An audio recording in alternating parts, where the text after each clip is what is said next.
Eu sou mexicana, mas eu morei apenas 3 anos lá. Então aquilo foi me deixando com raiva, eu acho, sei lá, e eu fiquei incontrolável, tiveram que me matar na novela e eu nunca mais fiz nada. Eu fiz algumas fotos de biquíni, de maiô, sei lá, pra sexy, e já rolou, e já fui taxada de vagabunda na escola. Aí eu fui e tal, conheci o Gugu nessa época, sentado assim, ele entrou assim, eu não acreditava, bicho. Eu olhei e falei, cara, não é possível que esse cara tá andando, porra, né?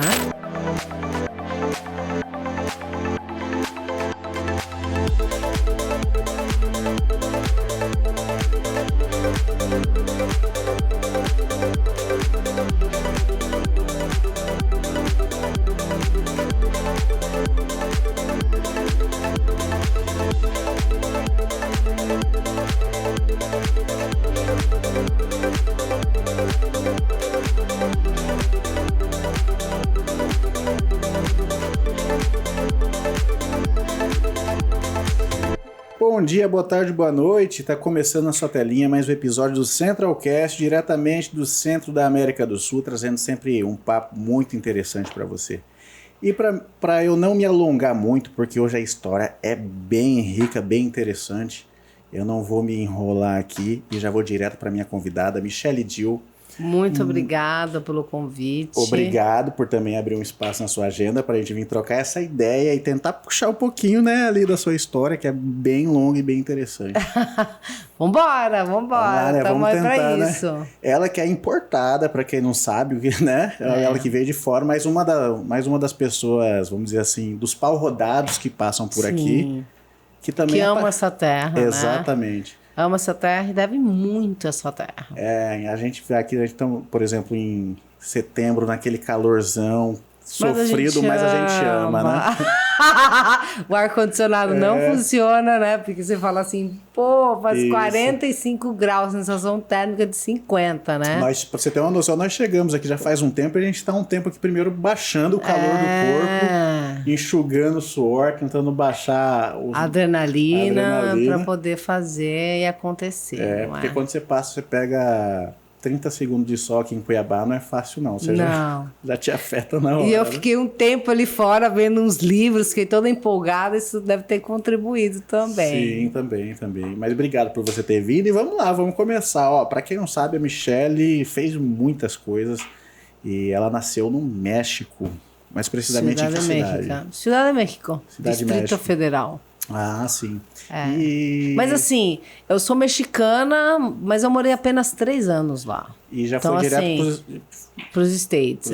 Aí meus pais numa Kombi atravessaram saíram da Cidade de México e foram até Miami de Kombi, comigo com 3 anos de idade. Caramba. E lá eles começaram do zero. Meu pai vendia a vida de novo. O sonho americano, o sonho americano. Sim. Aí meu pai vendia, na época, filtro de porta em porta, cerca de porta... Não, primeiro foi cerca de porta em porta, depois filtro. Aí ele deu uma melhorada, foi guinando. Aí ele foi fazendo outras coisas. Aí a gente morou 6 anos lá. No final ele conseguiu comprar um apartamento, a gente vivia super bem. Aí foi lá que eu iniciei de fato assim a minha carreira artística, né? Porque eu fazia um programa lá. Então você como criança, a criança absorve muito mais rápido as coisas. Então você já estava ali absorvendo, por exemplo, o espanhol da sua terra Na verdade, sim. E aí você já vai para os Estados Unidos. Sim, mas eu fui alfabetizada em inglês. Então entendi. assim, a primeira língua, por mais que eu tenha escutado ela até os 3 anos de idade e até o resto, eu falo até o dia de hoje com a minha mãe em espanhol, né? Sim. Mas eu acredito que a primeira língua que eu aprendi a escrever, que eu me comunicava com mais facilidade, socializei lá, aprendi a socializar, foi em inglês em Miami. Então, e lá foi onde começou. E tudo começou assim, né? Eu era muito tudo bem. Eu era muito danada, né? Eu era bem danada. E aí subia em árvore, caía, machucava, virava toda roxa. E aí a minha mãe ficava muito preocupada, né? Porque ela falou assim, como? Imagina, eu tenho 41, isso tem, sei lá, tem um tempinho já, né? Quando eu tinha essa idade, uns 40. Exatamente. mais de 30, né? Então, assim, nessa época eu era muito preocupada. A menina tinha que ser menina, feminina. Aquele formato antigo, aquele né? formato e tal. E eu era, né, total, assim, eu gostava mais de andar com guri do que com menina, e tudo certo, e, enfim, mas isso era uma coisa que incomodava ela. E aí ela, conversando com uma amiga dela venezuelana, e todo mundo sabe que as venezuelanas são Miss desde que nascem, né? O que você acha que ela virou e falou? Fala, cara, coloca ela numa escola de etiqueta, de boas maneiras. Fazer ela ser princesa. Fazer princess. E aí eu entrei. E aí eu descobri um novo mundo, entendeu? Assim, você se encantou por esse mundo? Gostou? Na verdade, eu não sei eu não sei te responder isso. Eu sei que eu sei. Exatamente. A gente faz muito isso quando é criança. Mesmo, e até hoje é a minha profissão. Sim. Então, assim, eu não sei. Obviamente que eu tinha um talento ali, né? Porque senão não teria chegado aonde eu cheguei, nem ter feito as coisas que eu fiz. Mas não foi uma escolha minha, né? 100% minha. Foi uma oportunidade. A minha mãe já era apresentadora de televisão no México. Quando ela foi para lá, ela não foi nessa condição, ela foi como Meris trabalhadora nos Estados Unidos. Existe procurando espaço. Não tinha nada a ver com isso. Nem imaginava que eu poderia, né? Me via como uma menina danada, me colocou lá para me corrigir, para sabe, para falar. Mas para te controlar um pouquinho, né? E nisso me chamaram para um casting. E quando eu fiz o casting, me chamaram para fazer um programa junto com o maior apresentador da América Latina, que é para os latinos, né, de habla hispana, né? Que é o Dom Francisco, que até o dia de hoje ele faz programa. Eu fazia o Sábado Gigante, que era um quadro de criancinhas de várias idades, até acho que 9 anos. Sim. Eu na época tinha 4, 5, quando eu comecei. Aí eu deixei com 9. E a gente dava opiniões diversas sobre diversos assuntos. As pessoas, tipo assim, as criancinhas ou a mãe mandava cartinha. O Dom Francisco lia a cartinha, tudo em espanhol. Sim. Porque a comunidade é muito forte lá. É muito forte. E aí, mas passava na América Latina inteira. E aí, essa foi a minha primeira experiência. Ele lia cartinha, falava, ai, fulano tá sofrendo, porque eu tenho até o dia de hoje um registro. Não sei se vocês fazem isso, de inserir essas coisas no podcast. Sim, a gente insere. A gente faz inserção, pode deixar aqui. Tem uma parte que eu falo, acho que estava rolando um preconceito, assim, da avó com o pai, e eu falo, assim... Já falando para ela, assim, vrá. ¿Qué dice usted, Michelle? Yo creo que tú tienes que hablar con tu Yo no tengo abuelita. ¿Tú te refieres a que mandó la carta? Sí. Ok. Como tú me dices, tú tienes que hablar con tu abuelita. Mi abuelita está con los perritos que se fueron al cielo. Bueno, entonces, él tiene que hablar con su abuelita. Okay. Tú tienes que hablar con tu abuelita porque si ella no entiende que todos somos iguales, tú vete con tu papá porque tu papá es lo más importante que tú puedes tener. Yo siempre estoy con mi papá a todos los lados que voy. Y si no estoy con mi papá, yo sufro.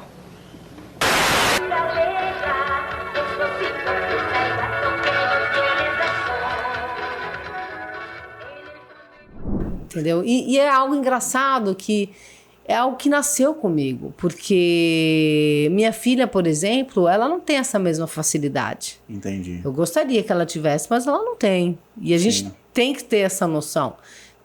Já tentamos várias vezes colocar ela como assistente de palco e não vai, entendeu?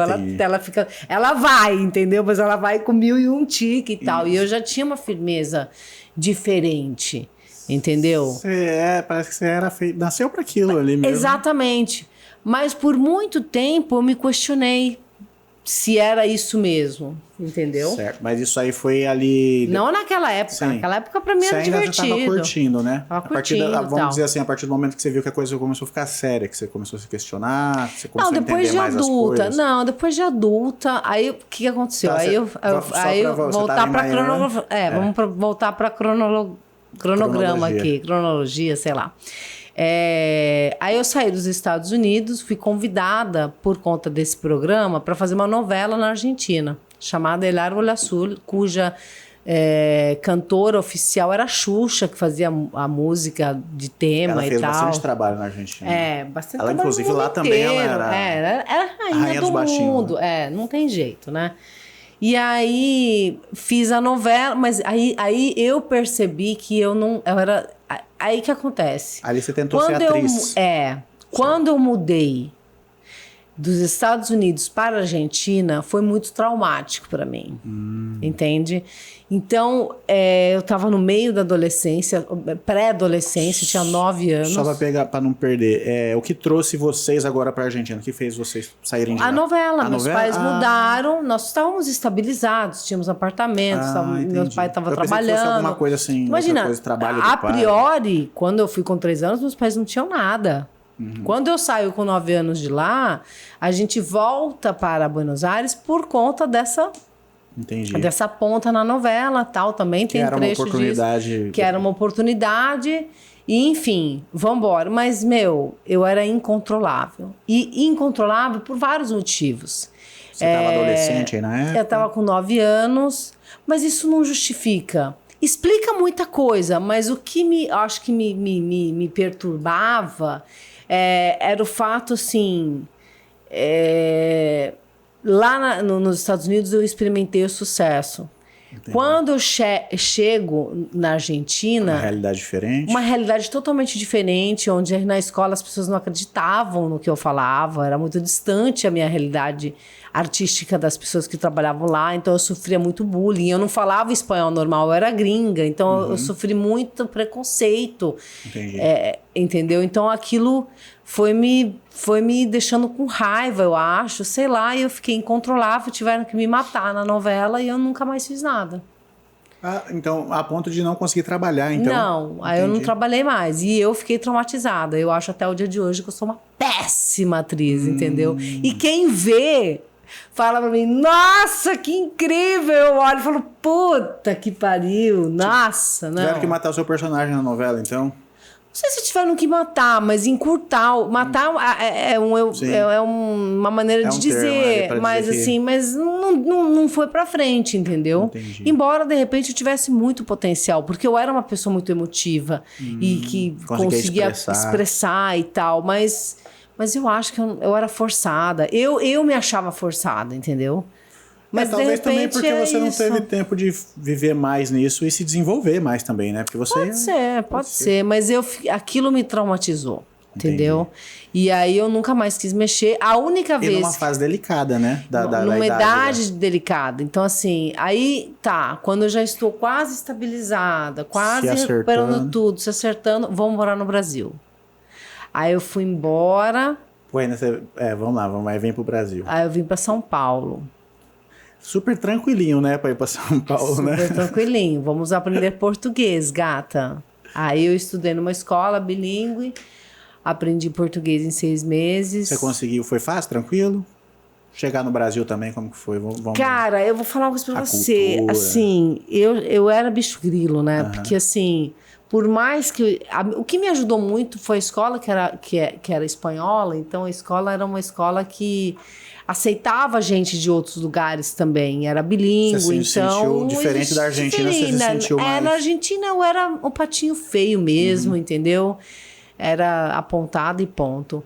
Na escola, mas eu já vinha com toda essa bagagem. Quando eu mudo, o psicológico já tá abalado, né?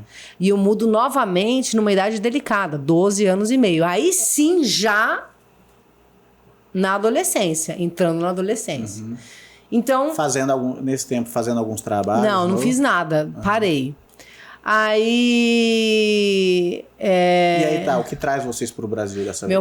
Dessa vez meu pai. O trabalho dele, ele fazia computadores, montava em Manaus, que era a Zona Franca, e revendia para todo o Brasil via São Paulo. Tipo um distribuidor? Exatamente. Então era por causa do meu pai. E aí meu pai já fez, aliás, ele fez de tudo nessa vida, né? Então a gente veio por causa dele.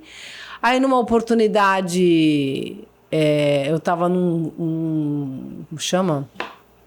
Num supermercado lá. Eu devia ter uns 15 anos. Depois de uns 2 anos de morar lá, uns 15 anos, uma mulher me para no supermercado e virou pra minha mãe e falou assim... sua filha quer participar de um concurso de beleza? E meu olho até brilhou, né? Porque o que eu tinha de lembrança? Tira a parte da desastroso da novela e de tudo isso. Eu tinha uma boa recordação disso. Daquela fase bacana dos Estados Unidos. Aí minha mãe, claro, sim, eu vou junto. Mas a gente vai precisar de autorização, assim, assado. Aí eu, beleza, tal, fui. Foi a pior cagada que eu fiz na minha vida. Aí sim, nós não conhecíamos ninguém. Chamava Felinas, o concurso. Eu ganhei o Felinas, o prêmio era a capa da Playboy que eu não fiz. Tinha 15 anos, minha mãe não ia deixar eu fazer um negócio desse. E nem eu, graças a Deus, não fiz. Deus me livre. Eu fiz algumas fotos de biquíni, de maiô, sei lá, pra sexy. E já rolou, e já fui taxada de vagabunda na escola. Imagina, tradicionalíssima. Isso aí vocês descobriram ou já foi passado que para esse concurso o resultado era um dos... Sim, mas meu, você achou que eu ia ganhar? Eu não entrei achando que eu ia ganhar. Você queria viver... Eu queria viver aquele momento. Entendi. Eu tinha 15 anos, eu não tinha noção. Ai, mãe, vamos. E eu vi muita coisa que eu achei que me impactou no dia do negócio.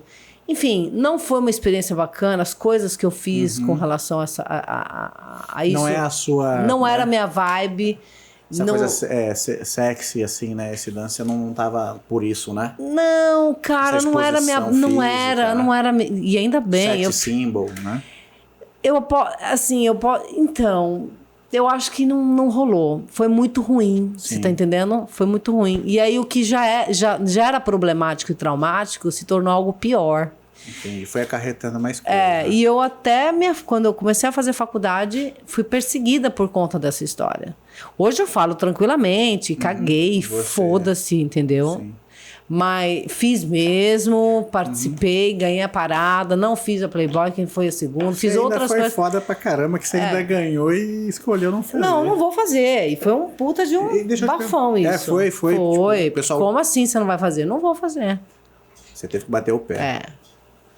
Tem esses detalhes ainda, né? Eu fui destituída. Foi tudo bem. Foda, mas eu já tinha saído em todos os jornais, entendeu? Já tinha ganhado, né? Tinha ganhado. Mas assim... Pode também, né, Alexandre? Não sei. Eu sei que você não se orgulha, mas você ainda mandou bem. Mas assim, aí passou, aí eu fui pra faculdade, mas eu sempre fui perseguida por conta dessa história. E aí repercutiu bastante, porque as pessoas, eu não era uma coisa que eu falava, então as pessoas descobriam de uma forma ou de outra. E aí, o que rolava? Rolava assim, um dia eu estudava, fazia relações internacionais, e aí um babaca, porque eu posso falar, um babaca, colocou todas as minhas fotos nos computadores do DA. Aí eu não lembro o nome dele, cara. Se eu lembrar, é que ele é tão insignificante que eu não lembro o nome dele, mas se eu lembrasse o nome dele, eu falaria.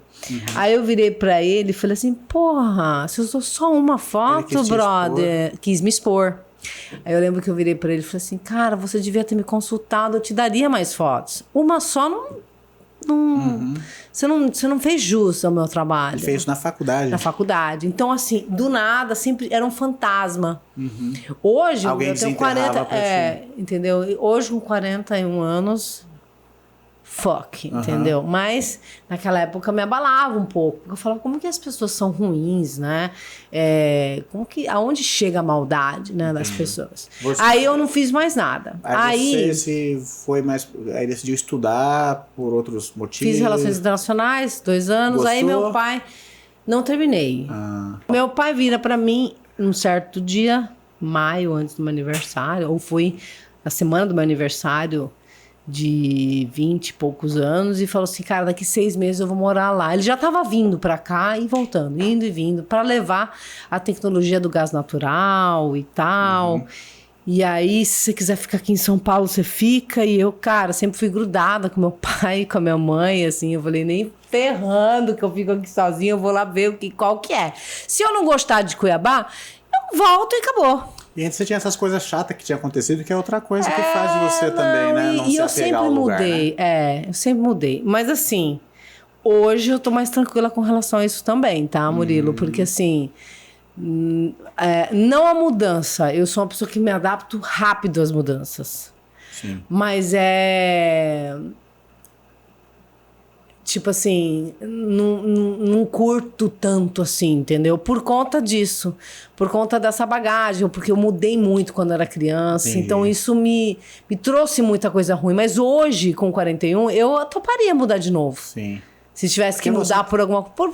Porque isso é Você um já- recurso. Você também tem Eu já recursos. deixei da dor pra virar um recurso. Gente, é um recurso. Se eu precisar, eu posso. Então, foda-se. Você vai com Aí eu segurança, vim. você já sabe o que fazer, o que não fazer. Né? Eu sei que são 6 meses de adaptação. Pra qualquer lugar que você for. No máximo 6 meses você já tá adaptado. Feliz e contente. Aí eu vim. Cara, eu lembro... eu vim... Fui fazer administração. Olha a minha cara de administradora. Fiquei 2 meses de turista em administração. E aí... Não deu certo. Aí eu comecei a trabalhar com o Fernando Baracate. Aí do nada... não, minto. Antes do Fernando Baracate, teve um domingo do nada. E eu acostumada com os castings de São Paulo. Tá, peraí só, vamos se organizar. Que você chega em Cuiabá, Chego em Cuiabá. se instala. Me E aí, instala. como que Aí eu você precisou se inserir um pouquinho. Aí meu pai era tudo, né, cara? E aí meu pai virou pra mim e falou assim... Foi investigando, foi no CSC Arsenal, foi nos lugares, porque ele queria que eu me inserisse. Sim. Ele entendeu que o seu trabalho era com a mídia, né? Com a mídia. Sempre, Aí né? ele virou e falou assim... Ai, cara, tem um grupo de teatro super bacana, Teatro Fúria. Aí eu falei, nossa, legal, teatro. Aí eu falei, tá bom, vamos fazer, vou procurar. Aí quando eu cheguei, eu procurei eles, fiz um casting. Eu acho que eles me acharam muito doido, entendeu? Mas não cheguei a fazer nada com eles. Eu só fui, me conheceram e tal, mas foram eles que me recomendaram para Keiko Okamura, Certo. que é uma produtora cultural fodida, aliás, vou mandar um beijo para ela. Fodida no bom sentido, né, gente? Muito foda, assim, no Referência, já ouvi trabalho. falar muito Referência. Era de toda a família dela, assim, sabe? Eles são de batalha, de luta, de cultura, de tudo, sabe? E ela me liga, só que eu não conhecia ela. Ela me ligou um domingo, 8 horas da noite. Cara, eu preciso fazer um casting com você. Quem me recomendou foi o Teatro Fúria, assim, assim, assim, assim, assim. Eu assim... Domingo, brother. 8 horas da noite. Não vou sozinha nem a pau, Juvenal. Catei um amigo meu e falei, vambora. Aí meu amigo me levou. E era pra fazer os 20 anos modelo. Aí eu, 20 anos modelo. Modelo não existe mais, amigo. O mercado, o modelo... Mercado, supermercado, Eu lembro do modelo. mercado modelo. Aí eu fiz com o Lui. Não sei se você lembra. Lui, um negro.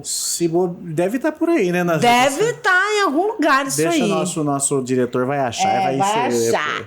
E aí eu era chacrete, porque a roupa era uma roupa toda... Olha, era uma coisa assim de louco. Mas foi meu primeiro trabalho com o Júlio Bedin.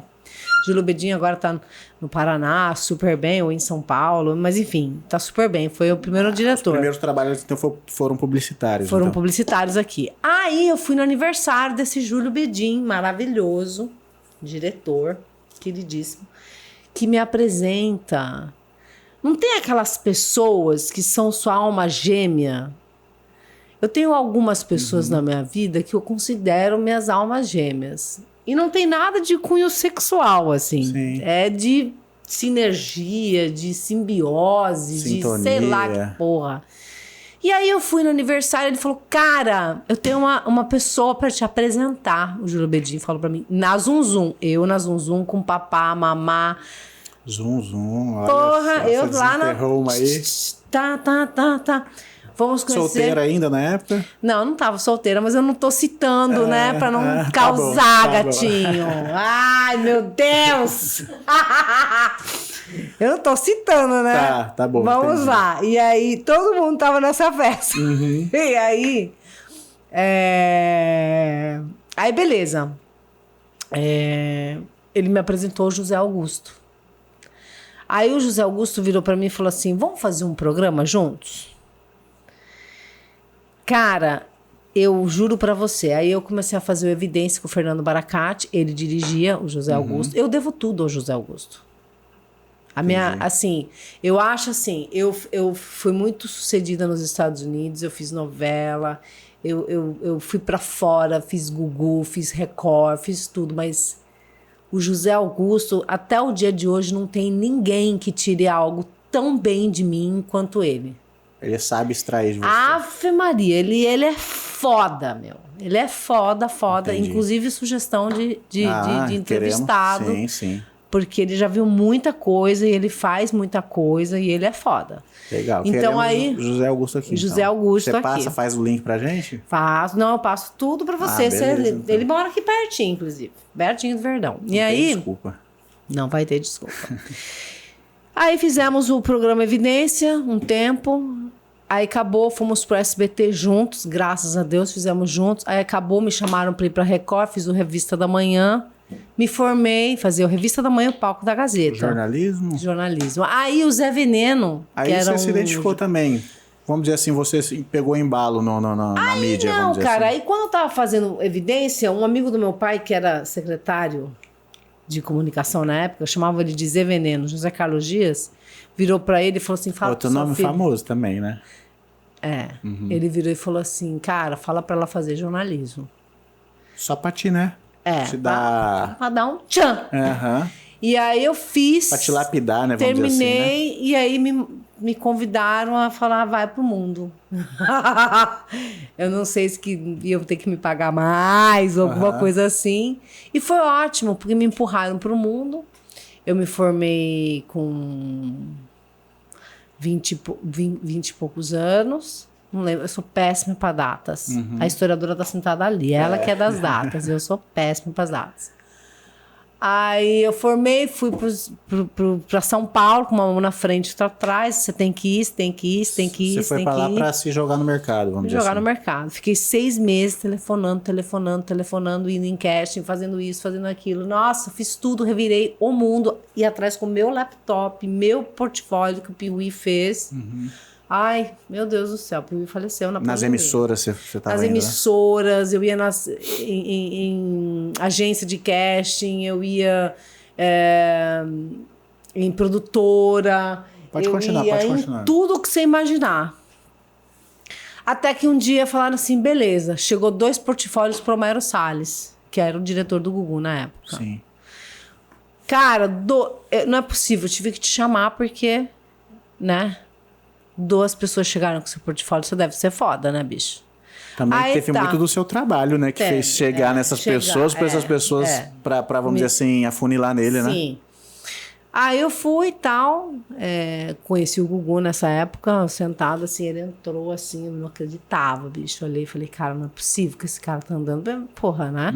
Nossa, ele tava aí, anos 90 e começo dos 2000, ele tava imenso, né? Assim, imenso, assim que eu falo de... Assim, o Gugu... Era ele e o Faustão, final de semana. Sim, era ele e Faustão até ter um problema. Que foi aquele problema do PCC. Do PCC, isso. Aquilo ali manchou, aquela né? fraude lá. Sim. Né? Isso é antes ou depois de você? Foi depois. Então, aí, quando ele sai do SBT, ele tá indo... Eu fazendo análise, tá? Eu imagino que ele foi pra Record... para uma nova vida, uma nova história, virar página, voltar a fazer entretenimento, que era o dele, não era jornalismo. Ele estava reconstruindo a imagem dele. Reconstruindo a imagem. Tinha já alguns anos que tinha acontecido isso abalou muito, né? A credibilidade dele. A credibilidade dele. E aí... E eu, no meio de tudo isso, eu não tava nem aí. Era Gugu, cara. Gugu sempre pra mim foi Gugu, entendeu? Gugu. Independente se ele fez ou não fez, se ele sabia ou se ele não sabia, era Gugu. Só que eu não tava preparada para esse momento. Você fala a exposição, aquilo ia te gerar, a responsabilidade. Não, a exposição não é isso. Você era acostumada com isso aí, né? A exposição. Isso não, mas... Até porque, cara, como assim, né? 3, 4 segundos em TV aberta, cara. O que era aquilo, cara? Era uma loucura. Era uma loucura, cara. Como assim? Era que nada. Nível, assim, de você falar? Pra gente cara, entender um pouquinho pros leigos aqui, assim. Não, assim, muita gente te reconhecia e eu não me reconhecia naquele espaço, entende? Porque era tão pouco tempo pra tanto... Enfim. Era tipo repórter do programa dele? Repórter do programa dele. Entendi. E aí... Só que acontece? Aí vem a parte triste da história. São Paulo é muito solitário, né? E eu fui sozinha. Então, assim... 20 e poucos anos. 20 e poucos anos. Já tinha um problema com bebida. Entendi. Mas eu era cíclica. Então, eu bebia, fazia uma cagada, parava de beber aos 6 meses. Bebia de novo, fazia outra cagada, falava, não, agora vamos deixar. Mas eu tinha um problema. Porque independente se você é cíclica ou não, se você bebe toda vez dado PT, é porque algum problema tem, né, bem? Sim. E aí, em São Paulo, sozinha, imagina, tinha um posto que era 24 horas do lado. Eu morava na Alameda Lorena, nos Jardins, meu bem. Eu ia a pé, pegava minha caixinha e voltava para casa. Bebia todas para dormir. Bom... Se não, eu tô rindo porque é pra não chorar, né? Que você superou, porque, enfim, né? Mas enfim, e aí... Aquela época... Pessoal, eu tô citando isso aqui porque já conversei várias vezes com a Michelle, uma amiga. Análise, esse tipo de coisa, você só foi conhecer tempos depois, né? Análise eu faço desde que eu me conheço por gente. Então ali... Desde pequenininha. Mas nessa época você tava submetendo ou você tava afastada disso? Não é isso.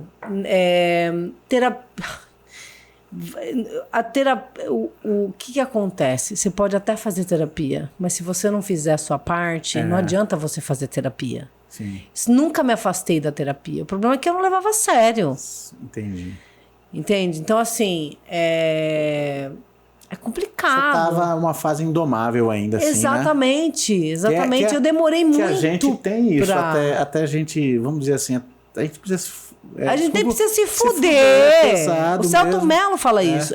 Você tem que se fuder. A gente só melhora assim, né? Ralar o cu na ostra pra virar alguma coisa na história. Exatamente. Então, assim... Porque a gente, até esse ponto, a gente tem uma certa... Aquela arrogância de jovem, né? Que a gente tem. Sim, uma arrogância, uma prepotência.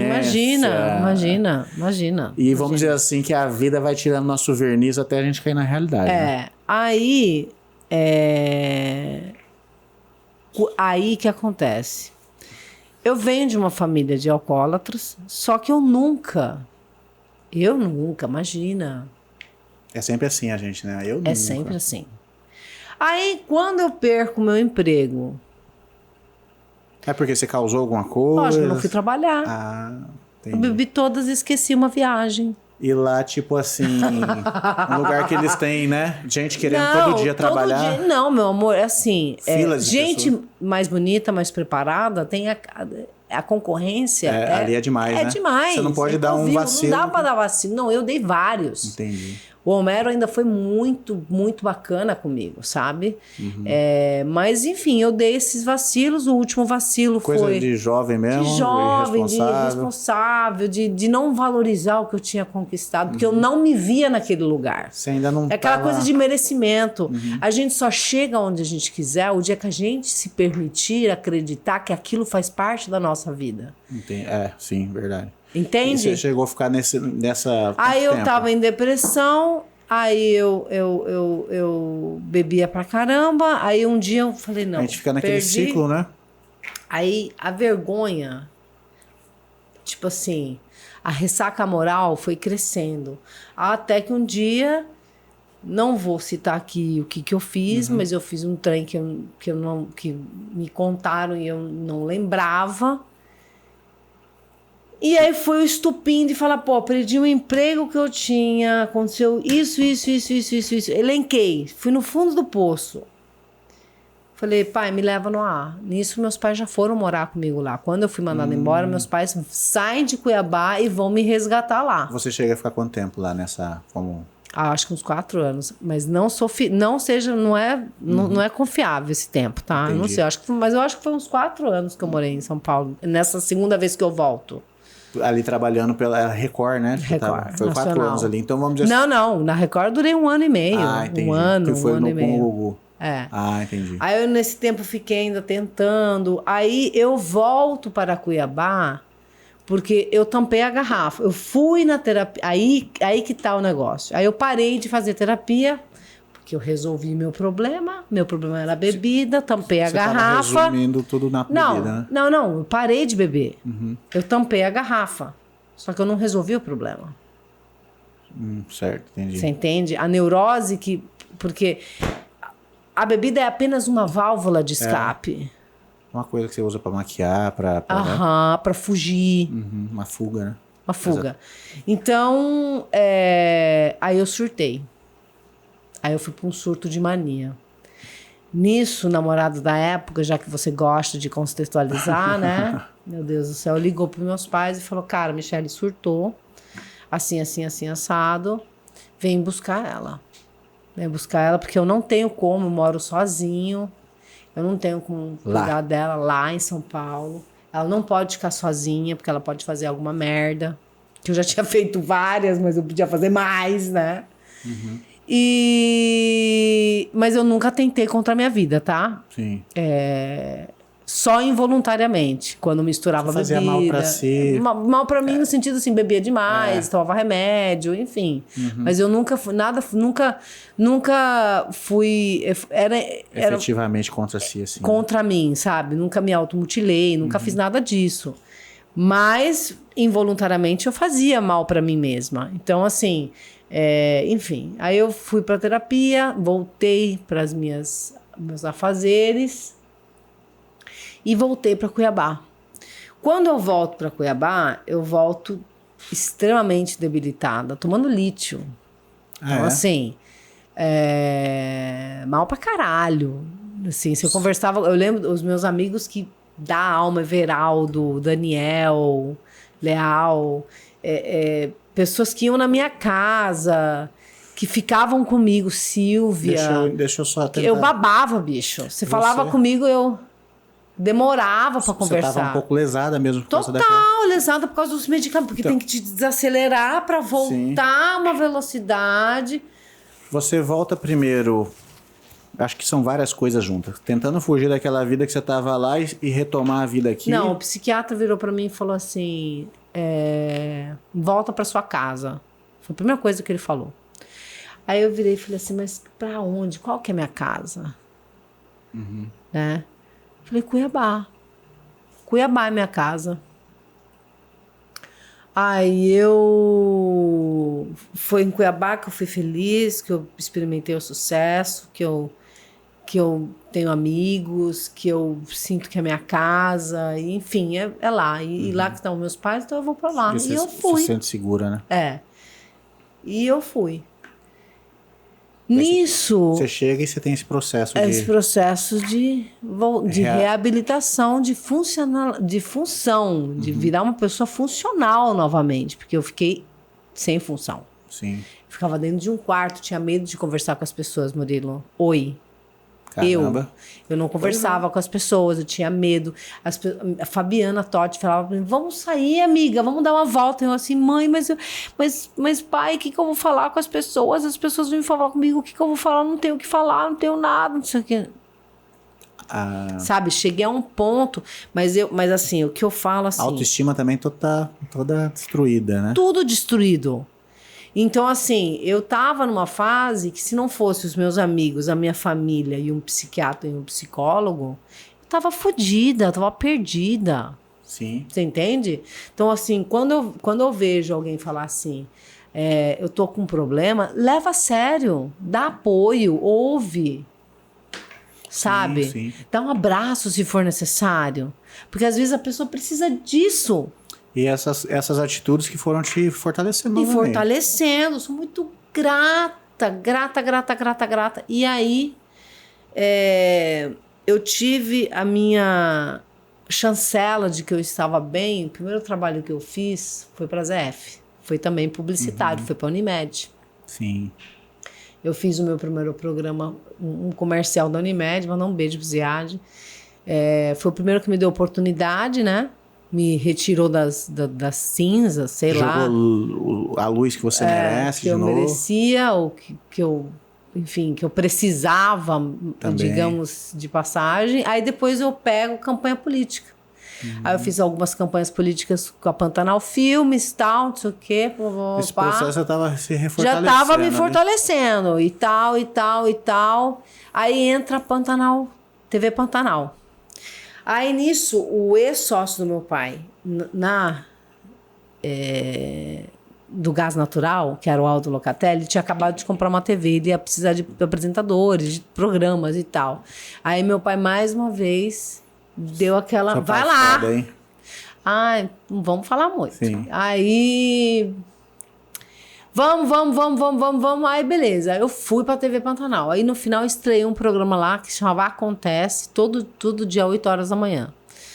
Eu entro no programa e meus pais vão morar na Venezuela. Imagina, meu pai me ligava todos os dias. Eu acordava às 4, 6 horas da manhã pra falar: bom dia, filha. Um beijo, que seu dia seja maravilhoso. E fez isso durante 2 anos. Todos os dias, o tempo que ele morou lá, ele ligava pra mim de manhã pra falar: e aí, tudo bem? Ele foi pra lá... Trabalhar, ganhar vida. Aí estreei o programa, eu lembro que eu precisava do TP. O Douglas trabalhava no TP. Eu falava: pelo amor de Deus, esse cara não pode faltar. Se ele faltar, eu tô frita! Porque eu não sei o que eu vou falar sem o TP. Porque assim, eu tava recomeçando a minha funcionalidade. Eu dependia, aquilo era um apoio pra mim. Ainda tinha seus déficits ainda, né? Claro, mas eram todos aqui. Você tava pegando tranco de novo, né? Exatamente. Aí tá, lá que eu reencontrei o meu marido, que é meu marido, que é o Igor. A gente conversava, saía pra tomar café da manhã. Um dia ele virou pra mim, isso é muito engraçado. Ele virou pra mim. Você fala que você reencontrou porque você conheceu ele antes de... Claro, ele me conhecia e eu não, entendeu? Ele estudou comigo e eu não lembrava. Entendi. Coitado do Igor. Gente, ele fazia 2 aulas com a gente e eu não lembrava disso. Sim. E ele era totalmente diferente também. Ele também fica pegando, me achincalhando com isso, mas não tem nada a ver. Aí um dia a gente tinha saído pra e levando em conta que você é uma pessoa acelerada, as pessoas aceleradas, elas não prestam atenção nos detalhes. Não, elas são rasas, né? Em muitos momentos, em algumas coisas. E líquidas pra caralho. E aí ele virou pra mim e falou: fulano estudou com a gente num café da manhã, que a gente saía todo dia pra tomar café. Demoramos 6 meses, tá? Pra engatar alguma coisa. E aí ele virou pra mim e falou: fulano estudou com a gente. Oi? Quem que estudou com a gente? Você estudou comigo? Estudei. Ele ficou bravo. Falei: cara, não briga comigo. Ser aquela popularzona da classe. E... Ele fala que me achava, que ele era do interior. Eu sei qual que é esse tipo entendeu? Aí. Que eu me achava. Eu me achava mesmo. Eu era aquele que... eu sei como que é mais ou menos na pele dele, porque eu era aquele que os outros nem lembravam também. Aquele que ficava escondido no meu canto. Entendeu? Lá, tinha vergonha se a professora perguntava alguma coisa... Tem gente que estudou comigo, nem sabe que estudou comigo também. Eu vejo a fulana ali, eu reconheço alguém, a pessoa nem sabe quem que eu sou. Mas vamos voltar aqui pra Michelle. Aí, bom, enfim, acabou a TV Pantanal, engravidei, ganhei Rafaela, virei mãe, fiquei 4 anos sem estar na televisão, fiquei exclusivamente pra Rafaela, aí eu voltei pra TV quando a TV Cidade Verde ficou independente. Você tem aquele processo que é interessante, que foi no lance lá de você não querer não sair quis. Na revista, né? Na revista, no lance da revista lá que você fez o concurso. Sim. Você já tinha esse lado feminista aflorado ou aquilo ali foi uma das coisas que também... Não, eu falei: gente, não dá. Foi uma questão mesmo, por enquanto você ainda não tinha esse lado... Aquela coisa da objetificação. Não tinha esse... Você não queria ser Cara, graças a Deus, como objeto. Mas você já tinha isso dentro de você ainda... Sim, ainda bem que eu não fiz isso, cara. Ainda porque bem. Se eu sofri pra caralho sem ter feito isso, imagina se eu tivesse feito, cara. E aí você passou por tudo isso. Mas eu acho que ali já é uma coisa que já tava em você, né? E aí, eu que sempre fui momento muito começou- geniosa, né? Em que momento começou a aflorar o seu lado assim, feminista, que você hoje, vamos dizer assim, é bem ativista nesse Eu acho que toda ser mãe, mulher... com alguma coisa aí? Assim, quando... a Rafaela foi muito desejada, né? Muito querida, muito planejada, muito tudo. A gente dá qualquer coisa, sabe? Qualquer um que... Não é qualquer um. A gente tem que parar de normalizar que todo mundo é igual, porque todo mundo não é igual. E tem gente que é escrota, tem gente que tem filho e foda-se, larga no mundo e dane-se. A gente não é assim. Então, quando eu ganho Rafaela, tudo muda. Ressignifica tudo. Ressignifica tudo. É como se você... Um monte de coisa não importa mais. Foda-se. Eu não... Nossa, E eu virei um outras coisas lixo. viram- Muita gente virava pra mim e falava assim... E eu sofri muito preconceito por conta disso também, né? Lógico. Como assim você engordou tudo isso, você não emagreceu tudo isso? Como assim você só vai ficar em virtude da sua filha? Como assim você não sei o quê, não sei o quê, não sei... Sabe? Como assim você não vai voltar pra telinha? Várias pessoas próximas me cobravam isso. E eu falava, gente, eu não quero deixar minha filha na mão de ninguém. Tá certo. Não quero. Quer Eu viver aquele posso, momento. graças a Deus, eu tenho um compromisso com meu marido, um acordo que a gente vai fazer isso e acabou. E a gente vê o resultado disso. Minha filha, graças a Deus, é incrível, sabe? E eu acho que ela tem toda essa serenidade, essa firmeza, essa bondade, essas características positivas, porque ela teve sempre um pai e uma mãe presente na vida dela. E você tem a referência anterior dos seus pais que Sim. foram muito presentes. Então, geralmente, Sim. a gente... Repete algumas coisas, né? Principalmente se é coisa boa que você teve, né? De sobra, né? Graças a Deus. E há quem não tem, às vezes, um passado bom e ainda consegue passar um bom adiante, você ainda tem, né? Vamos dizer, bastante recurso nesse sentido, né? Nesse sentido, sim. E aí, voltei pra TV. Volto pra TV... Passou a fase, né? A fase... Mamãe babona. Mamãe e tal, não sei o quê. protetora. Papá, protetora. Volto pra TV pra ajudar meu marido. Voltou já para apresentar ou ainda? Primeiro eu fiquei off stage, depois eu... Não, na verdade, eu já comecei com Nossa Gente. Com Nossa Gente, mas eu também trabalhava offline, né? Na produção e tudo mais. E aí veio os boatos da pandemia. Já Cara, naquela fase. todos os gatilhos, amigo. Todos os gatilhos que você imaginar, pensar, eu tive. A pandemia foi Aí eu foi liguei foda pro pra mim meu também. psiquiatra. Ave Maria. Aí eu liguei e ele falou assim, bicha, deixa eu falar um negócio pra você. Não falou bicha, lógico que não, né? A Laura não tem nenhum... Pensei, nossa. Que intimidade. Que cara, né? Que cara descolado. Ele é super descolado, ele é um querido. Mas ele jamais falaria assim. Mas resumindo, o que ele quis dizer foi, calma, chill out, sabe? Ainda bem que você está identificando, que você está na antessala da loucura. Vamos mudar a medicação, vou te dar um atestado. Você vai ficar 15 dias em casa e tá tudo certo. E vai dar tudo certo. Pausa também é música, Michele. Até aí tudo certo. 15 dias viraram 3 meses. Só que nesses 3 meses, a minha sorte é que nos 15 primeiros dias, imagina, eu vivia a TV. Eu respirava a TV. E de repente... De repente, nada. Eu falei, cara, eu vou ter que fazer alguma coisa, senão eu vou ficar... Aí sim que eu vou ficar doida, porque esperar até o remédio... E eu aceleradíssima. Aí eu falei, eu vou pintar. Aí eu liguei pra uma amiga... Ela virou pra mim e falou, é ótimo pintar, eu também pinto, não sei o quê. Eu falei, cara, vou pintar. Não tinha nenhuma experiência prévia. Zero! Eu tinha quando era criança, mas, eu nunca fiz curso, porra nenhuma. Falei, eu vou fazer gato. Primeiro eu fiz um mosaico, depois eu falei, vou fazer gato. Meu primeiro gato é ridículo, cara. Não, quer dizer... A nossa professora historiadora vai falar que não é ridículo, mas é ridículo, entendeu? Você já tinha o intuito de criar a sua identidade? Não, eu fui fazendo dia e noite. Tudo. E o mais legal que o processo da pintura foi o que me ensinou foi o processo terapêutico que mais me ensinou. Junto a isso, eu fazia outras coisas. Eu fiz uma jornada com a Raquel Viana. Junto com ela, junto com eles, eu fiz O Corpo Explica com a Elza Duarte, que vocês podem procurar aí tudo na internet, tudo no Instagram. E, cara, mas mesmo assim, eu aprendi tanto a ser resiliente, tanta coisa, cara, eu aprendi nessa jornada de 8 meses até perder meu pai. Porque, assim, eu sinto que Deus me preparou para perder meu pai.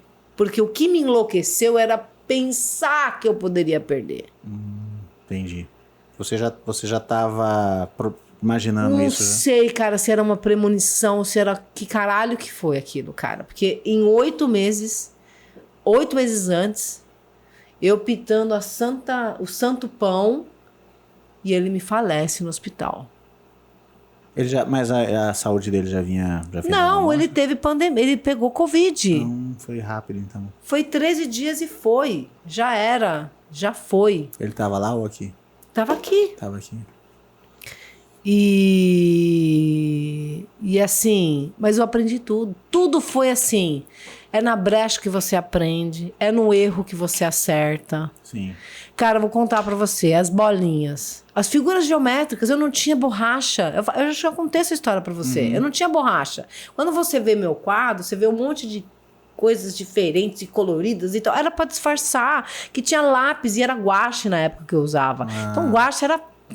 Não é podre pra pagar. E eu pedia todo dia pro Igor, cara, traz uma borracha pra mim. E ele falava, cara, vou trazer. Ele nunca trazia, cara, mas ele é executivo do grupo de comunicação, cara. Exigi dele trazer uma borracha.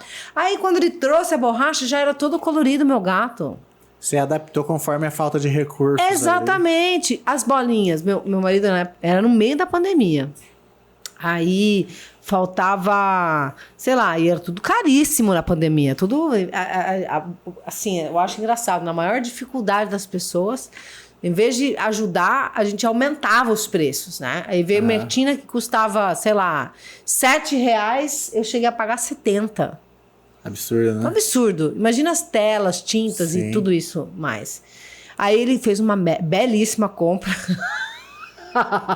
Uma belíssima compra de tinta, de não sei o quê. Falou, cara, ela vai ficar um mês entretida. Uma semana acabando as telas. Ele que Deus dá um cala a boca ali, né? Tipo, vai, cala a boca. Dá um celular pra uma criança hoje em dia, né? Vai ficar... Não vai me encher o saco tão cedo. Quando eu viro pra ele, faltando, sei lá, tipo, uma semana e 2 dias, eu assim, amor... Já acabou. Ele, oi... minhas telas acabaram. Não sei o que você vai fazer. Pinta em cima, sei lá. Aí eu fiquei pensando... Você já tinha feito quantas telas numa graça dessa? Cara, eu fazia 4. Você virou 3, 4. Virou em processo industrial, quase. Eu fazia telas assim... Eu fazia Tava muito uma rápido. parada assim, quase compulsiva ali, era mas compulsivo, era obsessivo o negócio. Era terapêutico Era pra você. terapêutico pra mim. Eu Entendo. esquecia, eu resolvia. Mas era muito bom, porque eu não... Naquele momento era só meu. As minhas dores, as minhas angústias, tudo tava ali. Eu tava... Porque assim... Depois vem o livro, mas assim, quando você fala sobre consciente e inconsciente... O consciente é a fala, é a representação. Sim. O livro é a escrita. Então, ali não mexo com o subconsciente, eu mexo com o consciente. Mas na pintura, é subconsciente. Eu tô reverberando e levando e resolvendo meus problemas. Sim. Tanto é que eu desenvolvi uma ferramenta que foi a que me fez superar a morte do meu pai. Ah, é? No final, a pintura. Sim. Então, você já vinha ou foi depois da morte? Não, eu tava aceleradíssima, pintava. 8 meses depois, meu pai falece. Sim, eu tava meio confuso nessa cronologia aí. Não, isso eu sei, porque do dia que eu comecei ao dia que ele faleceu foram 8 meses. Entendi. E eu já tinha minha identidade visual, eu já tinha tudo. O gato já foi escolhido desde a primeira? O gato... Não, primeiro eu fiz um mosaico. Depois eu fiz um primeiro gato, que é muito esquisito. Sim, se alguém procurar aí nos nossos primeiros programas, inclusive tinha os gatos dela espalhados aqui pelo nosso estúdio. E aí, bom, várias coisas bacanas foram acontecendo. Muita personalidade. A Michelle tem muita personalidade. E eu falo isso porque quando você já consegue de cara emplacar, vamos dizer, um estilo, sabe? A ponto dele já pegar, assim, a gente olha e parece, nossa, aqui é a Michelle. E tem vamos dizer assim, uma estética que lembra, como que é o nome daquele artista brasileiro que escreve, que a pintura dele tem vários quadros, Romero Brito. Romero Brito, é uma parada naquele sentido, assim, entendeu? Que legal. Mas eu acho que isso aí é muita personalidade, a ponto de você ver o DNA da pessoa ali, entendeu?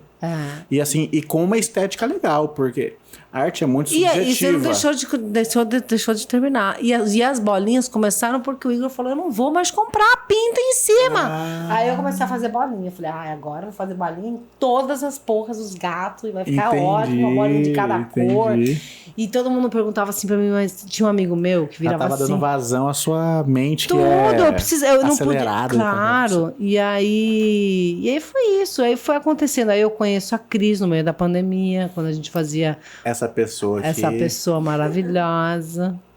E aí a gente entra que é uma outra alma gêmea. Vamos lá, mas peraí, o que o destino fez pra cruzar o caminho de vocês duas? Então, eu fui fazer o meu primeiro e único. Não, foi assim. Foi o acaso quando não é acaso, entendeu? Porque assim, uma amiga, a menina que produzia o meu programa foi o primeiro e único programa via internet que a gente fez. E eu amei ela. Sabe quando você... Eu não tive... É diferente de todos os programas. Ainda só tinha um. Entrevista remota ainda, né? Era remoto. Foi a primeira vez que a gente fez remotamente. Foi o único programa remoto. Foi só pra conhecer ela. Só pra conhecer ela. E você já sentiu a energia ali, já? Aí a gente começou a conversar. Eu não lembro que roupa que eu tava.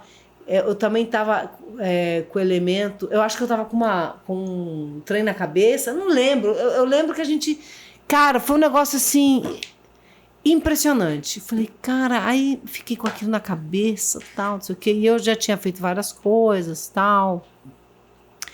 E eu tinha um manuscrito.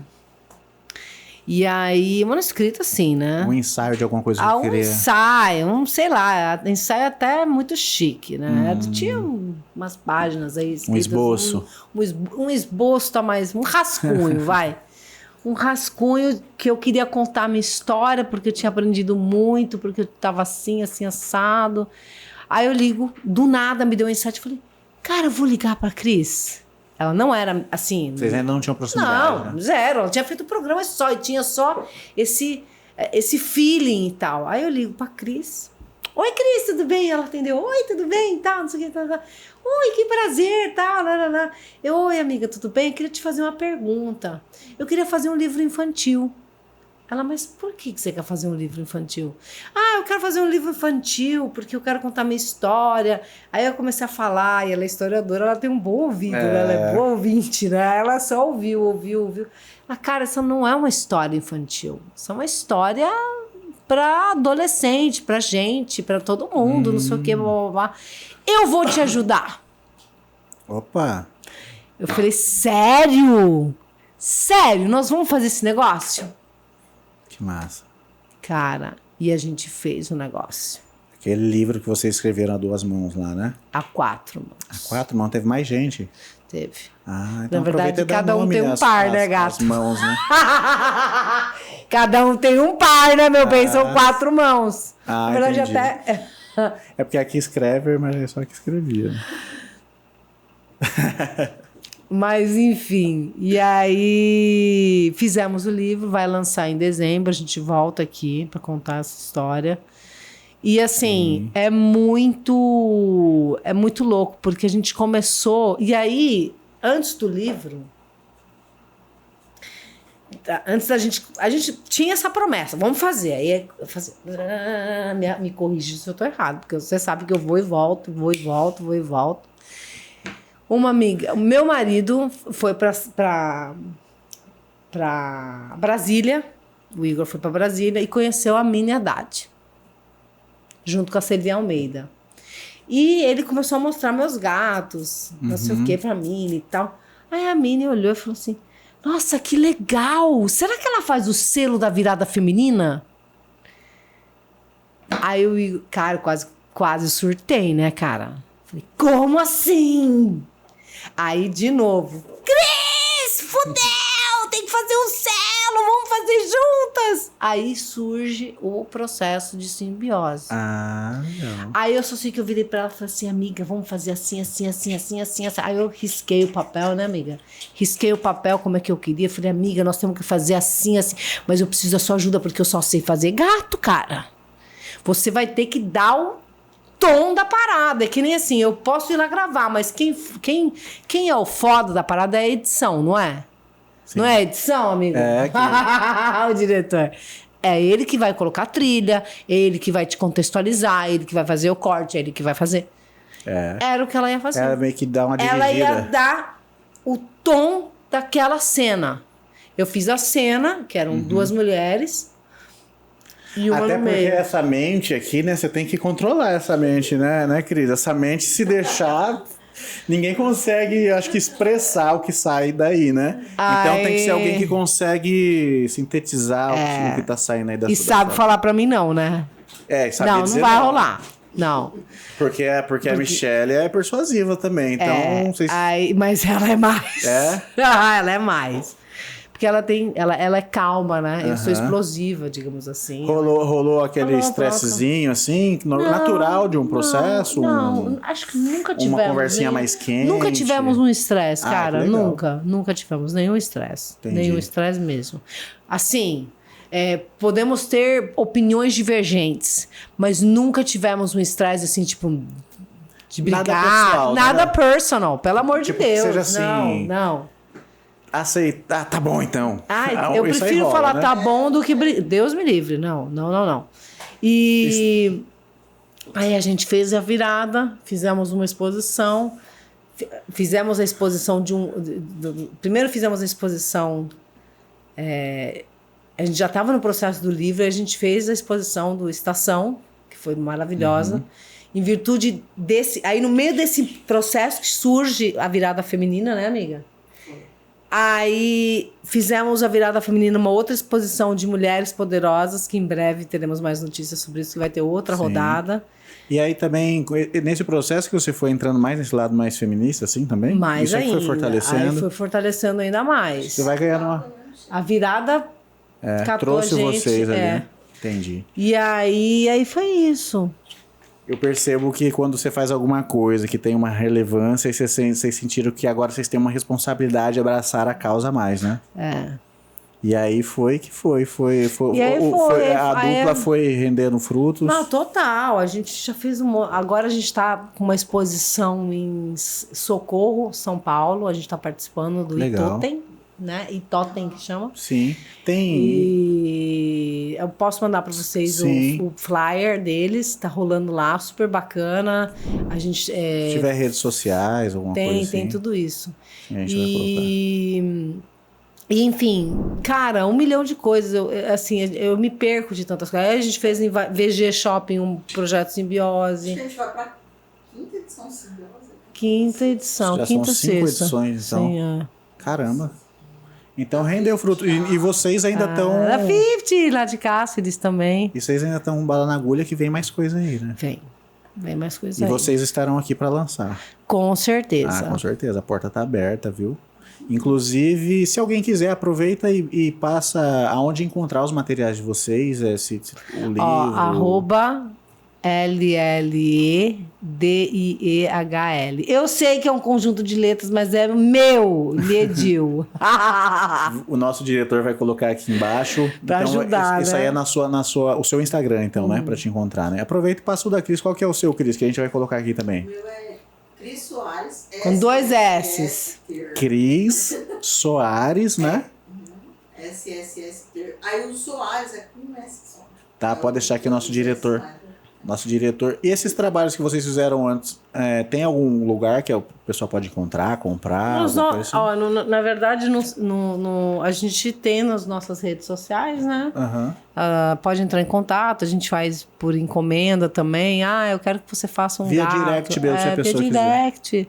Bem tranquilinho. E tem aparecido? Ainda você tá fazendo gatos por aí? Cara, fiz agora 5 seguidos de 1,20 m e 90. Legal. 2 monas, uma pro meu marido, que ele fala, eu quero uma mona! Eu não quero parecer muito pretencioso, mas se você quiser o nosso espaço, eu sei que tem bastante coisa aqui, meio poluído o nosso espaço, mas quiser também decorar aqui com um gato, tá bem-vindo, viu? A gente já tem umas capivaras aqui, alguns bichinhos aqui.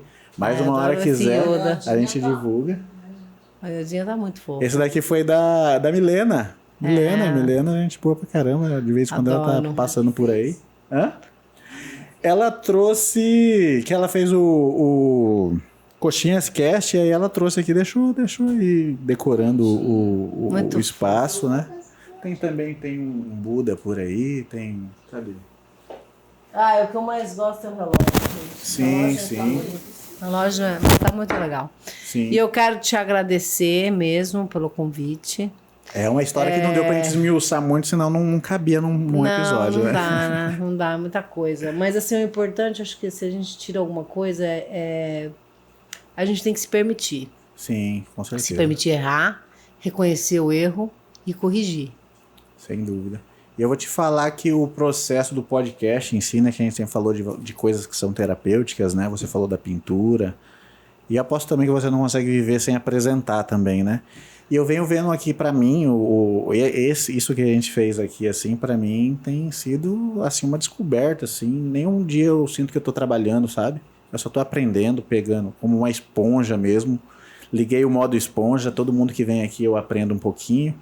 E é super prazeroso, né, Michele? Assim, é claro que tem suas diferenças por estar na TV, mas você também tem um podcast. Aproveita e fala do podcast também, né? A gente tá deixando passar. Sementes Podcast. Sementes, procurem Sementes Podcast. É só escrever, tá no YouTube, escrever Sementes já. Sementes, tá tudo. Na verdade, tem um Instagram, você põe lá. No próprio Instagram vai achar. Aí já vai achar tudo. Sim. Aí já acha tudo. Aproveita e vamos fazer, já que a gente tocou nesse assunto, como que é pra você essa diferença TV e podcast? Eu percebo assim. Pode tudo. Não pode nada. Essa é a diferença. Não, mentira. Eu tenho muita liberdade de... Eu tô sendo injusta aqui. Eu tenho muita liberdade de falar. Mas o podcast... Dentro de um formato, dentro de um formato. Você tem um formato. No podcast, a gente pode entrevistar pessoas que nem sempre têm visibilidade. Sim. Entende? Então, eu acho que ele é mais abrangente. A TV, ela é meio inacessível, né? Sim. E ela... Por conta da dinâmica da TV, tudo tem que ser um pouquinho mais superficial, mais direto ao ponto, né? Sim. Mas é uma delícia também. Eu imagino. amo. Eu tenho, nossa, eu vou falar, depois que eu gostei de fazer isso aqui, eu falei assim, como seria apresentar alguma coisa na TV, né? Me deu eu posso me lascar, mas me deu essa curiosidade, né? E eu vejo, inclusive, muitos jornalistas estão migrando pra internet, acho que porque a internet, às vezes, até o cara que é jornalista, o repórter, ele acaba até saciando um pouquinho mais aquela coisa de extrair uma boa história, né? Porque assim, o que acontece? Aqui a gente não tem tempo. O tempo é nosso. Na televisão, você tem tempo. Sim. O tempo, quando você tem ele regrado, é uma merda. Sim. Isso é o que, quando eu falo não pode. Tem pessoas que passam lá que você fala, puta, cara, quero fazer o programa inteiro com essa pessoa. Não dá, são só 10 minutos. Mas eu acho que tá Entendeu? tendo aí uma coisa assim, a TV pegando um pouco da internet, né? Tá tendo essa... Sim. E eu acho também que os podcasts estão muito assim acomodados só em sentar atrás de uma mesa e fazer. Eu acho que futuramente, se a gente tiver a oportunidade aqui do Centralcast expandir, eu quero que ele pegue elementos da TV também, sei lá, externas, coisas assim, para inserir, porque eu acho que passou aquela fase do boom do podcast, ainda tem muitos podcasts, mas eu acho que já tá todo mundo assim, senta atrás eu acho que dá para ser mais dinâmico, sei lá, tem alguém que faça uma externa, tem alguém que né, entre um pouco na vida do entrevistado, porque a TV tem muita coisa boa. Falando como telespectador, tá? Você pode defender a TV porque você tá dentro dela. Mas a parte que falta é essa de Eu sinto que eu conheci um monte de gente. Tem um monte de gente que eu não era fã, artista, pessoas assim, que eu passei a conhecer elas de verdade e virei fã da pessoa, independente da obra, do que ela faz. Mas o que proporcionou isso? O podcast, né? Ali que você vê quem que a pessoa é, a simplicidade dela. Pois é, porque você não tem tempo. Você tem o prazer de desmiuçar, tem o prazer de ir lá, de perguntar isso, de perguntar aquilo. Você não tem pressa. Então esse processo do podcast pra você tá sendo... Tá sendo ótimo. É bom, né? Terapêutico, né, Cris? É muito bom, né? É muito eu tô bom. adorando. O maior combustível que eu acho que eu tenho é esse de cada dia eu vou conhecer uma história nova. Boa. Uma história nova, tá sendo bem legal. Eu tô gostando. Agora eu tô numa nova fase, né? Não sei se eu vou fazer TV pro resto da vida, né, gatinho? Então eu tô estudando psicanálise. Ela chegou com um livro aqui todo. Amiga! Antes Tá ali você o livro. esqueça. Tá aí, tá caído. Você já viu tudo? E eu tô amando esse processo, porque eu sempre gostei, né? De terapias. Sempre buscou, pelo pouco tempo de conhecer, você tá sempre falando de autoconhecimento. Porque é o que salva, né? O que me salvou de um surto é saber como é que eu funciono. E legal também que a Michelle não tem vergonha de falar que você é uma pessoa que você precisa estar se conhecendo, porque você sabe mesmo que você é uma pessoa difícil de domar, que você é acelerada. Não é que eu sou acelerada. Que a sua mente que você cria bastante. E eu acho que, na verdade, o normal do mundo parece que é pouco pra você, entendeu? E eu acho a impressão que passa assim que o que tá à sua volta não dá conta, não é o suficiente pra Michelle. É verdade isso, amiga? Mas eu acho no sentido bom, assim, que eu não tô falando. Mas eu vou falar uma coisa pra você. Eu assim, tudo que deu certo é porque eu aceitei. Aceita que dói menos. Quem falou essa frase é um gênio, porque é verdade. Quando você aceita que você tem um problema, é 50% resolvido. Você só vai correr atrás da porra do problema resolver. Entendeu? Quando eu aceitei que eu era alcoólatra, eu nunca mais bebi. Você falou aqui também, para quem não... Quando eu aceitei que eu era bipolar, eu nunca mais surtei. Isso, você falou aqui, para quem não sabe, é o primeiro episódio desse podcast, vocês estavam aqui. E você falou que você, inclusive, deu um apelido Bola. Você toma bola? Eu tomo bola. Tem que tomar bola. Eu achei... Rafaela, outro dia falou, você toma sua bola, né, mamãe? Eu acho, nos dias de hoje, é muito importante você colocar isso, porque tá todo mundo na rede social querendo parecer tão perfeitinho, né? Não. Né? Mas não tá? Então você vai contra isso. Eu acho que isso é legal. A gente falar, e é outra coisa, outra virtude do podcast, né? Da gente não ser aquela coisa fabricada, engessada, né? Então, tipo, aqui eu já falei várias vezes, expus também que pandemia também foi pra mim, foi horrível, tive problemas. Então, o legal do podcast é que ele é humano, humanizado. Ele é humano, ele é empático. E você colocou isso várias vezes aqui, eu acho muito legal, porque muita gente que às vezes está à frente ali de um cargo legal numa TV, apresentando, às vezes não expõe. Você faz isso. Não expõe porque tem vergonha, ou porque fala assim, não, como gente, que eu acho que vai demonstrar fraqueza. Vulnerabilidade. Vulnerabilidade. Eu odeio essa palavra, cara. Você é vulnerável quando você não sabe, quando você é ignorante. Quando você sabe, você é forte, você não é vulnerável. Se você tem informação, você não tem informação, ninguém tira você do sério. Sim. Por mais nome, você pode ser ansioso, você pode ser depressivo, você pode ser bipolar, você pode ter TDAH, ter a porra de asas, meu bem. Sim. Ninguém me tira do sério, sabe por quê? Porque eu sei das minhas limitações. Eu não vou discutir com quem não... Sim. Vou discutir, cara. Hoje você já tem a gente vai adquirindo uma sabedoria, assim, não vou gastar energia Sabe por quê? Porque eu sei que se eu for, eu não vou voltar. Então, pra eu sair do sério, tem que ser algo muito necessário. Eu tô nessa pegada aí também, porque, vamos falar a verdade, o tempo todo a gente isso aí é colocado à prova, armadura, né? arapuca. Opa, você desvia de uma, entra noutra. Só então, topeira, tem que desviar da topeira. Tira e segue, né? E segue o fluxo. E dane-se, cara, porque não dá, entendeu? Não dá. Michelle, com a sua grande experiência, sua grande vivência, e acho legal sempre colocando realidade nessa sua história, né? Tem gente que conta as histórias como se fosse um herói, né? Não, eu fui superando isso, fui superando, né? Não, eu não sou herói, eu sou ser humano. Isso, cara. você contou de uma maneira bem humana, isso daí. E eu acho que já ficou aqui, para quem tá assistindo, já ficou uma lição interessante para as pessoas aprenderem aí. E colocar na vida dela, né? Primeiro, não tenham vergonha de procurar terapia, que é outra coisa que a gente coloca. Não procure só quando já estoura. Tá, quando a merda já bateu na bunda, já foi. Não, pode procurar nessa hora, entendeu? Mas tenta procurar. Não precisa chegar a esse ponto, Não precisa chegar né? a esse ponto. Né? Sabe? Eu... Imagina se você não tivesse acesso a esse tipo de coisa. E assim, tem muita gente que pergunta assim, eu vou primeiro no psiquiatra ou no psicólogo? Eu perguntei isso uma vez para o Alain, ao vivo no programa que eu fazia lá na TV. Ele virou e falou assim, que um professor dele, não lembro agora quem, falou, cara, quem estiver mais perto. Porque se você for no psicólogo e o psicólogo perceber que você precisa de um tratamento psiquiátrico, ele vai te encaminhar. E o psiquiatra, se vê que você não precisa de nada disso, ele vai te encaminhar para um psicólogo. Se for apenas um psicólogo. Então não importa quem estiver mais perto de você. Mas, poxa, tem gente que fala tão mal das terapias integrativas. Cara, manda calar a boca. Vai na sua. É porque eu vou eu vou fazer corpo explica, corpo não sei o quê. Faça. Tudo que for voltado para o autoconhecimento é positivo, é legal, é bom, vai fazer você se conhecer. A gente só sai do lugar a partir do momento que a gente se entende como gente, sabe as nossas dores e potencializa os nossos recursos, porque toda dor tem um recurso. Você não só se fudeu, você ganhou também experiência. Sim.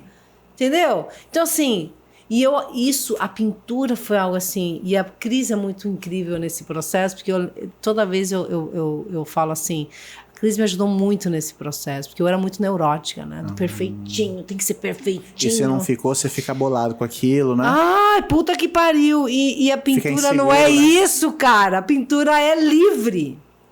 Então verdade. isso me libertou. Hoje eu não tenho mais essa neurose. Vai do jeito que for, entendeu? Entendi. E a crítica vem, e tudo bem, e tem que ter. Como o cara uma conhecida minha que virou pra mim e falou assim, eu fiz o gato na lua, cara, mas não tem proporcionalidade, então foda-se, meu querido, vai tirar uma foto de um gato real. O cara tá procurando o quê? Uma sei lá, eu não simetria? faço realismo, falei, não faço realismo, querida, meu negócio é naif. Ali na mão livre que vai, né? Não. É isso mesmo, o pessoal do E é um dos quadros, esse quadro que eu fui criticado, é um dos quadros mais enigmáticos, né? Tem um monte de coisas bacanas, cara. Referências, assim? Não tem nada de referência. Foi feito, e para você ver como o inconsciente é tão presente na nossa vida, a gente só sabe 5% dele. E você ia colocando. Fui fazendo... Você lembra que foi um cara, né? Um cara foi lá na exposição. Você vai colocar esse quadro também, né, Vini? Tá, descreve o nome dele pro Vini achar. É Meu Pai na Lua. É um quadro que ele tá e acha ciclos... na internet, ele? Acha? Não. Você manda pra gente, né? A gente passa pra ele. Cadê a minha bolsa? Ele tá ali. E ele é um... Você quer... Pega o livro pra gente. Você quer que eu leia o negócio ou não? Não sei, Acho melhor que não, né? Já deu, né? A diretora ali. Você vê, né? Leonina fortíssima. Não, mas o importante é que assim, aí o cara olhou o quadro é Papai na Lua. Foi um quadro que eu fiz no luto profundo, que eu fiz ele preto e branco. Entendi. Preto e branco, imagina, minha cor. Do jeito que você estava vivendo ali, né? O que eu estava vivendo. Aí eu fiz preto e branco. Aí, de repente, um cara passou e falou, você viu que tem um gato atrás do rabo desse gato que você fez? Aí eu olhei e falei, tem, cara, tem um gato. Viu que você colocou. Não tinha visto. E, na verdade, era eu, agarrada no meu pai. Caraca, mano. Vários gatos no quadro, cara. Lançado o desafio pra gente encerrar o bate-papo. Então, achem os gatos. Encontrem os gatos. E olha que lance de sintonia interessante, que antes de começar, né, vocês veem aqui que eu tenho a capivara aqui, aí eu trouxe mais essas duas capivaras, a gente vai encher de capivara ao estúdio, e o Vinícius falou assim, André, Murilo, o que você acha da gente fazer uma brincadeira com quem tá assistindo? Encontre as capivaras, a gente vai deixar umas capivaras Meio aleatória? Mas ele falou assim 5 minutos antes de você chegar. E aí você falou para encontrar os gatos agora. Encontra os gatos. Então, e depois encontra as capivaras. Depois encontra as tá? capivaras aqui. São, gente. Mas é isso, muito obrigada mesmo. Eu que te agradeço por você ter voltado nesse. Para quem não sabe, foram as primeiras pessoas a apostar, né, nesse projeto aqui, nesse estúdio, Central Estúdio aqui. Isso deu, vocês talvez não saibam, mas deu um belo gás pra gente que estava ali começando, totalmente inexperientes, ligando a câmera, assim, ainda, vamos dizer assim, às escuras, sem ter nenhuma experiência, eles apostaram na gente, que foi muito importante pra gente. Muito obrigado, viu? Muito obrigado a você por ter dado esse start. Vocês confiaram na gente ali. Exatamente. Porque foi uma coisa mútua, né? A Michelle, experiência de TV, ali do audiovisual, poderia procurar coisas já mais preparadas, tal, e vocês botaram essa fé em dois moleques aqui. Não, eu não. A gente foi muito bem acolhida, né? Isso aí, Foi uma fase super legal. E vocês agora estão com uns sementes. Sementes. Procurem lá. Sementes, procurem lá. É muito legal. A gente semeia conhecimento. O nome é por causa disso, né? Semear conhecimento, né? Semear. A nossa ideia também. Outro dia a gente troca, vocês vão lá. Sim, a gente vai sim, sem problema. E a ideia do nosso podcast, eu acho que da maioria, é levar conhecimento, levar boas histórias, inspirar, né? Inspirar. E eu espero que você que está assistindo aqui se sinta inspirado com essa história aqui, né? Vamos dizer assim, meio acapotadas, né? Que a vida vai fazendo com a gente, né? E vai ensinando a gente, né? A vida dá volta. Sim. Não para nunca, ela não capota para, também. E aí, às vezes você acha que tá parado, não, você ainda tá no processo ainda. Tá mexendo. Nós temos que ir, né, gente? Sim, vou liberar a Michelle. Eu espero que você que está assistindo aqui tenha se inspirado, se divertido com essa história também, que foi muito boa, com as reflexões, né? Demos uma filosofada aqui também.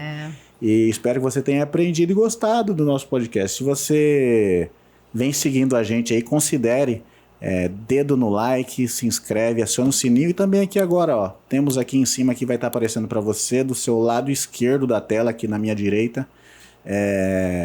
Considere apoiar. Agora nós temos nosso apoia-se. Qualquer valor é de grande valia pra gente, vai dar uma bela de uma força. Muito obrigado mais uma vez. Thank you, namastê, como diria a Milena. Sim, as portas estão abertas e em breve, né, quando tiverem material saindo, a gente vai falar dele aqui, tá? Por favor. Inclusive a Cris é uma consultora minha, que de vez em quando a gente está conversando para organizar um bate-papo, alguma coisa, a gente vai fazer aqui.